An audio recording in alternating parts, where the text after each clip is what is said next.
Hello everyone, this is the LEGO Technic Air Race Jet, and in spite of its fairly modest parts count, I would definitely consider this to be an advanced model. This is not something for beginners. There's a lot of complexity involved in the building process itself, which took so many hours that I lost count. It's one of those builds where you need to get everything exactly right the first time. The penalty for making any sort of mistake is very, very high, and there are many things that are left incomplete for long periods of time as you're building up the functions inside of this. The main build of all of the gears and all of the levers, all of the beams and everything that connect together ultimately very, very late in the game, late in the process of building, to form the functions that are all powered by a single motor. They use an M motor, which is included with the kit, and they also include a battery box. You just need to supply your own 6 AA's. To operate the powered functions, you first just turn on the battery box. It can only go in one direction to make sure that you don't accidentally turn things in the wrong way. That puts the whole system into a neutral state where the motor is running, but very little is actually going on. I will show you the one thing that is happening right now that's just not very obvious or not visible at all from the outside. But then you have 2 basically gear shift levers on the top that you can operate, and they're conveniently labeled with stickers. So here's one of the cool features. It'll retract the landing gear. Those all go together, and man, oh man, there is a lot that goes on to make that happen. And a lot of your building process goes into enabling that, making it work. Once those gear are down, though they are fairly thin, they work pretty well. They hold the thing up. There's a little bit of wobble in it, but it's not bad. They're sturdy enough. And while you have the gear down, you can also steer the nose gear. And that was the next thing. I wasn't supposed to pick that up from there, but steer the nose gear like so, just from the top. Just a fully manual thing, but that does work. And there's a universal joint in the system. So even if I had this left accidentally over to the side, I'll turn this back on and retract the gear. So the nose gear is clearly turned, but there is enough room for it to still get in and clear everything, and everything very nicely pulls itself into the fuselage. The even nicer and much more complex and impressive feature they have is a conversion to vertical takeoff and landing mode. So here you have some flaps that open, some covers that open top and bottom. And here I've reset it to show you the process again. A couple other different things that happen. The main exhaust nozzle turns itself down a full 90 degrees. You have this cover over the top that moves down, and also these, I guess they're like elevons in this case. Those also come down, so when I bring this back up,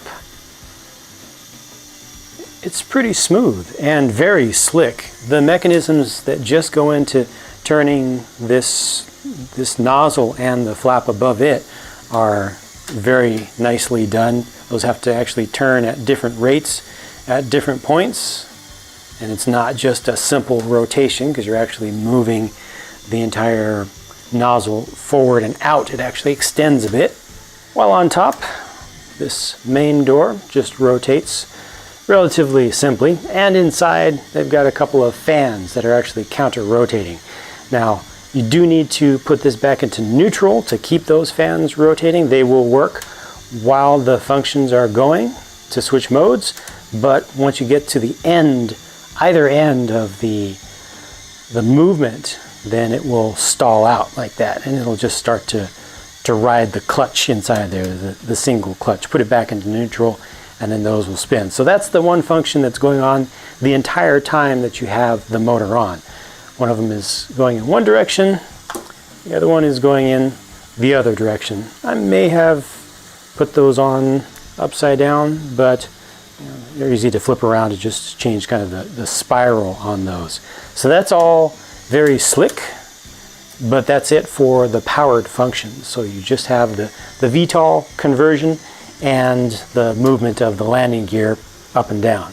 I already showed you the nose gear steering, which is here, and there's one other gear that you can turn at the back, which just rotates the rudders from side to side, and it just rotates them at the same time. And they just have a small range of motion.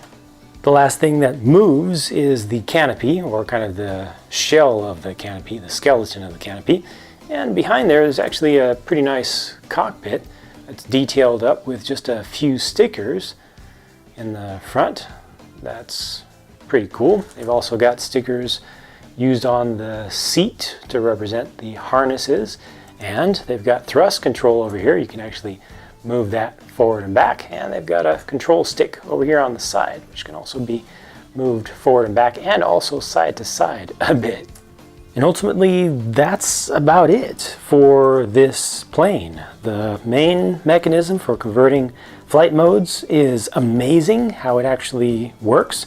You're not able to really appreciate much of that from the outside. You can see some of the beams, but it really requires assembling it to just get a full, proper appreciation for it, and just the assembly process itself, to be able to replicate that. Like I said, it does require that many things be left disconnected for a long time. You start something, you don't finish it for an hour or two. You know, you'll move away from something and then make a connection later on. So I think making this a buildable, a replicable thing was just the most difficult part of designing this. And they did a good job at that. What they didn't do a good job at, though, was making it look like a plane that might fly. I mean, these wings are insane. Keep in mind, this is control surface here. The elevons, I guess they're supposed to be something like that. So this is really your static wing section here, which is just tiny compared to how thick the fuselage is. The height of it is pretty good. You know, the side profile is not bad. It's short. This looks like it's a pretty huge canopy, you know, the scale of it, but just such a thick fuselage, and then these tiny little winglets on the sides makes it look like it was trying to be influenced by an old X-15 or F-104 or something like that, one of the late 50s high altitude supersonic early generation fighters that had those tiny wings. But this is a very different type of craft. It has nice, generous, tall vertical stabilizers, but I don't know what's up with all of this hollow space here. That doesn't make sense to me.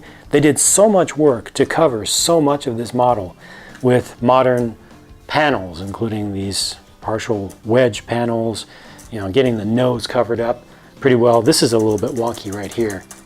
Not sure if you can hear that. Looks like you can hear that. You can hear that quite well. Yeah, just has a little bit of play there, but the level of coverage is fantastic, I think. There are some gaps, but nothing that really bugs me, except for these. Why did they do that? All this under here. It's so good, and then they just left this out completely. It does not make sense to me. When I showed it to my wife, she said it looks like they put all of their time into building the front and middle, and then they got to the back and just got bored of it. This is a set that I think long-time, really serious LEGO Technic fans will love to build. The stuff inside of here that's covered up by all of this nice panel work is pretty fantastic. It's really high-end stuff. But if you're that into engineering, I fear that, like me, you may get annoyed looking at the thing after a while, because I actually thought this shot right here, this photograph, was done with kind of a wide angle lens, a little bit close, making the cockpit look larger than it is, but I was totally wrong on that. This is actually taken from some distance away with somewhat of a telephoto lens that is making the wings and the vertical stabs look larger than they really are, and especially the wings. In real life, this is a longer thing with stranger proportions, and those proportions just really bug me. I've liked fighter jets, been into their shapes since I was a little kid, and so much about this just says I am wrong. this build, this design is incorrect and needs to be corrected. There is a secondary model for this. It is a 2-in-1 kit. They do not include instructions in the box, but you can download those online. Makes a private jet, which looks pretty good to me. This looks a lot more like an airplane that could potentially actually fly than the main model does.